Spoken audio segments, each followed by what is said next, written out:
राधे राधे दोस्तों, स्वागत है एक और नई वीडियो में। आज हमारे पास अस्तर वाला 40 साइज का दोस्तों ब्लाउज है और ये हमारी क्लाइंट का है। इनका कहना है कि ये कहीं पर भी ब्लाउज बनाती हैं, इनकी आर्म होल में कसाव आ जाता है, हाथ आगे पीछे घुमाने में प्रॉब्लम होती है। तो दोस्तों हम एक नए और सरल तरीके से आज इनका आर्म होल बनाने वाले हैं। अगर आप वीडियो को पूरा देखेंगे तो आप समझ पाएंगे कि किस प्रकार से हम ये आर्म होल बनाएंगे ताकि इन पे कसाव ना हो, हाथ आगे पीछे घुमाएं तो भी कोई दिक्कत नहीं आए। तो दोस्तों यहाँ पर हमने पर्याप्त चौड़ाई का कपड़ा रख लिया 40 के हिसाब से। और सबसे पहले हम यहाँ पर बैक पार्ट की ड्राफ्टिंग करेंगे। तो हमको यहाँ पर बैक पार्ट 15 इंच की लंबाई का हमें बैक पार्ट बन के चाहिए है। तो हम यहाँ पे 16 इंच की लंबाई में अपना मार्जिन सेट करेंगे। तो ये हमारा आ रहा है 16 इंच। तो यहाँ पे हमने कर दी है एक लाइन और फिर रखेंगे अपना शोल्डर। तो दोस्तों जो हमारा शोल्डर है वो आ रहा है 6.5 इंच का। तो 6.5 इंच पे इस तरह से हमने यहाँ पे मार्किंग की है और ये बनेगा हमारा डीप नेक। तो जैसा कि आप जानते हैं डीप नेक में हमेशा हम आधा इंच का शोल्डर डाउन करते हैं और जो छोटा नेक यानी कि स्मॉल नेक होता है उसमें हम 1 इंच का शोल्डर डाउन करते हैं। दोस्तों अगर आप शोल्डर डाउन करके अपने ब्लाउज को तैयार करते हैं तो आपका कंधा यहाँ से उतरेगा नहीं। और अपने गले की मार्किंग कर दीजिए। तो 2.25 पे हमने यहाँ पे गले की मार्किंग करी है और जो हमने शोल्डर घटाया है और जो गले की मार्किंग है दोनों को इस तरह से हमें मिला देना है। उसके बाद आप यहाँ पे फिटिंग का नाप लगाइए, फिर आप अपना आर्म होल बनाएंगे। और दोस्तों एक चीज़ इसमें स्पेशल आपके साथ शेयर करने वाले हैं। सिलाई करते वक्त हमारा बैक आर्म होल और फ्रंट आर्म होल छोटा बड़ा होता है, वो क्यों होता है वो भी आज इसमें डिस्कस करेंगे। तो इसका आर्म होल हम 7 इंच कट करेंगे और इसका आर्म होल हम 6 इंच कट करेंगे, तब ये हमारी प्रॉब्लम नहीं आएगी। तो सबसे पहले हम यहाँ पे फिटिंग का मार्क करते हैं। 10 इंच पे हमने यहाँ पे फिटिंग का निशान लगाया है और उसके बाद मार्जिन का निशान लगाया है। और इसमें कमर का भी नाप आपको रखना होगा, जबकि फ्रंट पार्ट में हम कमर का नाप आपके साथ नहीं रखवाते हैं। तो यहाँ पे देखिए 8.5 यानी कि 34 हमारा कमर का नाप है और 1 इंच हमने ऐड किया है पीछे जो हम प्लेट्स यानी कि टक्स लगाते हैं उसके लिए। और उसके बाद लिया है हमने मार्जिन और इसमें कर दी है हमने लाइनिंग। ये फिटिंग का मार्क है। तो सबसे पहले हमने फिटिंग वाले मार्किंग में लाइनिंग की है और उसके बाद कटिंग वाली मार्किंग में लाइनिंग की है। तो ये हमारे यहाँ पे आ गई है फिटिंग और कटिंग। अब हमें देना है अपना आर्म होल। तो ये जो पॉइंट हमारा है यहाँ से आपने ऐसे मेजर टेप को रखना है, बिल्कुल सीधा, तिरछा मत करिएगा वरना आपका आर्म होल बिगड़ जाएगा। और ऐसे सेट करते हुए यहाँ पे आप एक तिरछी लाइन लगाइए, ठीक है, तिरछा निशान लगाएंगे और उसके बाद मेजर टेप को आपने ऐसे हाफ करके सेंटर मार्क निकालना है और यहाँ पे आपको सीधी लाइन देना है। बस ये 2 पॉइंट आपको याद रखने हैं, यहाँ पे सीधी लाइन और यहाँ पे इस तरह से लाइन। और उसके बाद में यहाँ पे आपने 1 इंच की मार्क कर दिया है। यहाँ पे ये जो पॉइंट हमने 7 इंच पे लिया था यहाँ पे 1 इंच पे मार्क किया है और ये जो सेंटर मार्क निकाला है इसमें अंदर गले की तरफ 1 इंच का चौथाई हिस्सा यानी कि 25.25 पे मार्क कर दिया है। तो आप देखिए हमको ये और ये 2 मार्क मिल चुके हैं और इनमें हमें बनाना है अपना आर्म होल। तो यहाँ पे हमने ऐसे एक लाइनिंग करी है और उसके बाद डैश करते हुए हम इस लाइन पे पहुँच गए और फिर यहाँ से हम सीधे अपने एंड पॉइंट पे आ गए। तो आप देखिए यहाँ पे 40 साइज का हमारा आर्म होल बनके तैयार हो गया है। और उसके बाद हम नेक का निशान लगाएंगे। तो नेक का निशान लगाने से पहले आपको स्टिचिंग पॉइंट ड्रॉ करना होगा और उसके बाद आपको नेक बनाना है। तो दोस्तों नेक बनाने के लिए पहले आप यहाँ पे पट्टी को भी देख लिया करें। जितना कपड़ा आपको यहाँ पे फोल्ड करना है उस पर हमने ऐसे मार्किंग किया। तो यहाँ से यहाँ हमें गले की कितनी पट्टी रखनी है ये भी अपने कस्टमर की डिमांड से पता कर लीजिए। तो जैसा कि हमने यहाँ पे 4.5 इंच की पट्टी रखी दोस्तों, तो हम गले को देखेंगे हमारा कितना आ रहा है। तो ये देखिए हमारा 10.5 पे गला बन के तैयार हो रहा है और 10.5 हमको चाहिए भी था। तो इस हिसाब से अपने गले की यहाँ पे मार्किंग करिए। तो जो चौड़ाई हमने यहाँ पे रखी है 2.25 इंच, तो हमने यहाँ पे कर दी है 2.5 इंच। सिर्फ और सिर्फ 0.25 बढ़ाया है, बहुत नहीं हमने बढ़ाया है क्योंकि ज़्यादा हमको ये गला फैला के नहीं चाहिए है। और इस तरह से हमने मार्किंग करी और यहाँ पे हमने 2 इंच पे एक मार्क किया है और इस तरह से हमने यहाँ पे राउंड शेप दे दिया। तो देखिए ये हमारा बैक नेक तैयार हो गया है। अब हमें देना है अपना बैक टक। तो ये इतना स्पेस हमको मिला है, पर बैक टक हम देंगे कहाँ पर? तो आपका जो ये शोल्डर है, इस शोल्डर का आप निकाल लीजिए सेंटर मार्क, यानी कि आधा हिस्सा, और उस पर कर दीजिए मार्क। और जो हमने मार्क निकाला है वहां से गले के एंड तक की दूरी को नाप लीजिए। ये देखिए, हमने जो भी दूरी आपकी निकल के है वो आप यहाँ पे मार्क कर दीजिए। तो बिल्कुल सही नाप आपकी निकल के आ चुकी है। और यहाँ पे हमने 5.5 इंच की एक सीधी लाइन खींचनी है, और साथ में ही 2 इंच पे एक मार्क और कर देना है।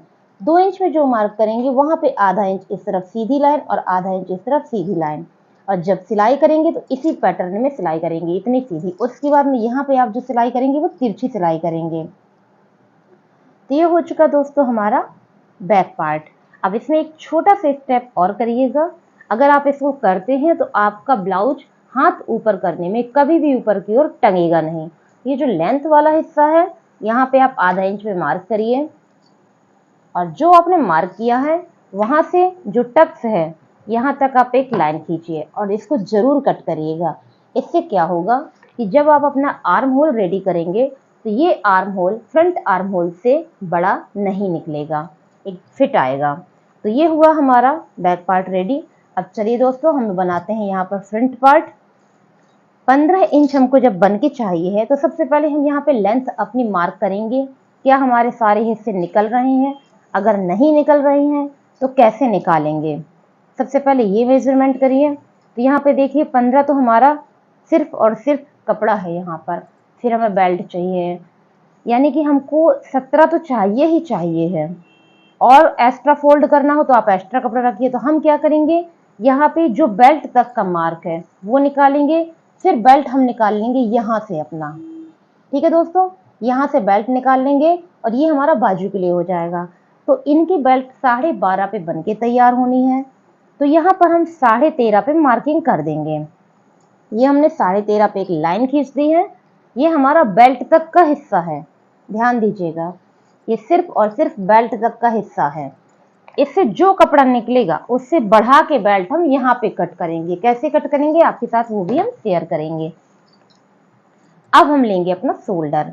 तो जितना हमने बैक पार्ट में शोल्डर लिया है उसका आधा इंच एक्स्ट्रा रखेंगे। क्यों? क्योंकि हमें ये फ्रंट से ओपन चाहिए है। आई हो काज बटन जो भी आप लगाना चाहें उसके लिए हमको यहाँ पे चाहिए होगा। तो सबसे पहले उसी की मार्किंग हम कर देते हैं। और इसमें गले में एक चीज आपके साथ और शेयर करेंगे। आई हुक के जो पार्ट होते हैं, जब आप आई हुक रेडी करते हैं और शोल्डर जोड़ने बैठते हैं तो गला आपके छोटे बड़े निकलते हैं, तो उनको कैसे सही करना वो भी हम देखेंगे। तो यहाँ पे सबसे पहले हमने 1 इंच का अपना शोल्डर राउंड किया है, और उसके बाद गले को मार्क किया है। 2.25 इंच हमारा गला है दोस्तों, ये देखिए, ये आ गया हमारा गला। और इस तरह से हमने यहाँ पे लाइनिंग कर दी है। और अब करेंगे फिटिंग का मार्क।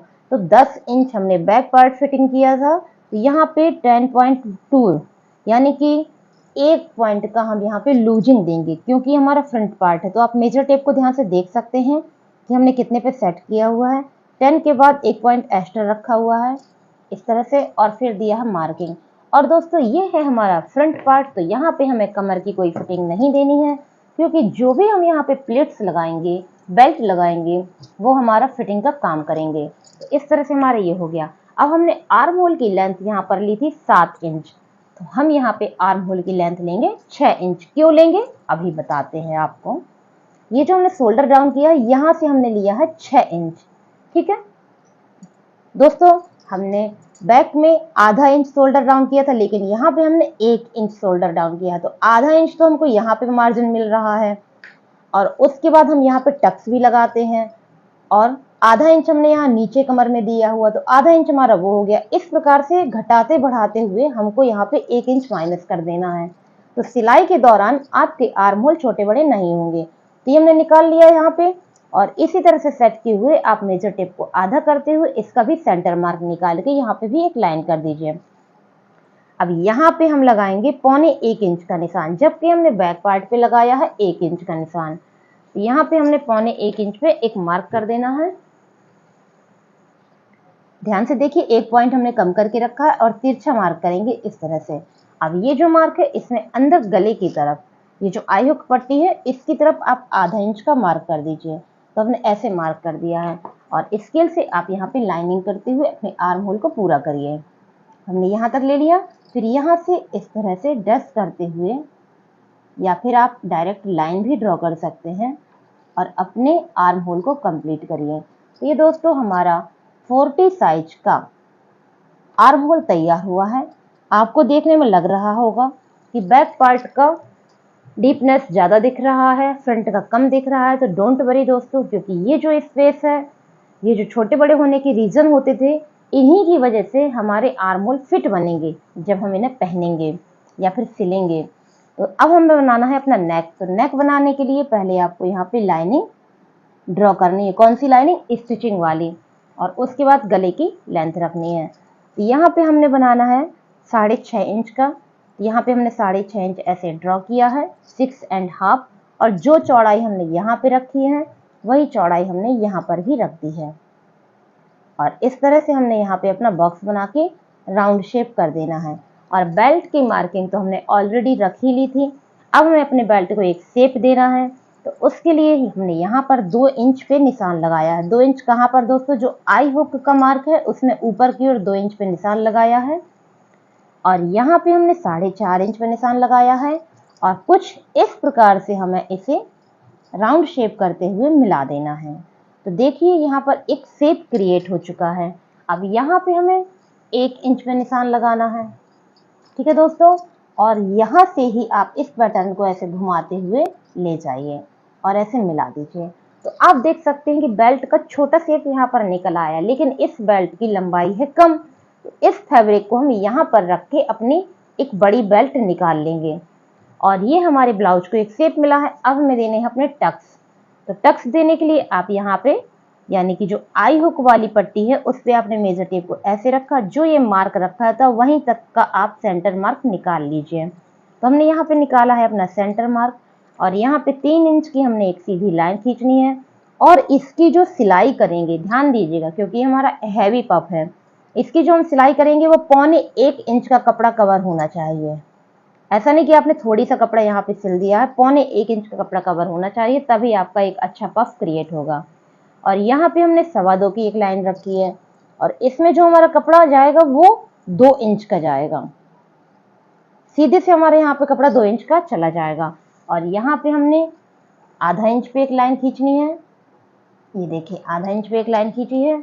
और वही जो कटिंग वाला पोर्शन है वहां से आप इस तरह से 6.5 की एक सीधी लाइन खींच दीजिए। हमने ऐसे एक लाइन खींची है। और इसमें जो हमारा कपड़ा खर्च होगा दोस्तों वो 1 इंच का चौथाई हिस्सा होगा, 0.25। और यहाँ पे एक टक लगेगी हमारी। यहाँ पे जो हमारी टक लगेगी दोस्तों वो 2.5 इंच की लगेगी। इस तरह से हमने यहाँ पे लाइनिंग की है। और इसमें जो हमारा सिलाई में कपड़ा जाएगा वो 1.25 इंच जाएगा। कहने का हमारा मतलब है कि सिलाई में आप जितना कपड़ा खर्च करते हैं उसी के अकॉर्डिंग आपका पफ तैयार होता है। तो एक बार ध्यान से सुनिए, यहाँ पे हमारा 1.25 इंच कपड़ा जाएगा, यहाँ पे हमारा 2 इंच का कपड़ा जाएगा, और यहाँ पे हमारा 1 इंच का चौथाई हिस्सा यानी कि 0.25 का कपड़ा जाएगा, और यहाँ पर हमारा 1.25 इंच का कपड़ा जाएगा। जब इस बेस पे आप ये टक्स बनाएंगे तो आपका पफ बहुत ही अच्छा बन के तैयार होगा। और ये जो हमारी बेल्ट है इसको हम आर्म होल के बचे हुए कपड़े में रख करके बड़ी बेल्ट बना लेंगे और आई हुक वाली जगह पर हम सीधी कटिंग करेंगे। तो दोस्तों हमारी ये छोटे छोटे से टिप्स आपको पसंद आए हों तो प्लीज़ चैनल को सब्सक्राइब ज़रूर करिएगा, वीडियो को लाइक करिएगा और कमेंट करके ज़रूर बताइएगा आपको हमारा ये प्रयास कैसा लगा। Thank you for watching.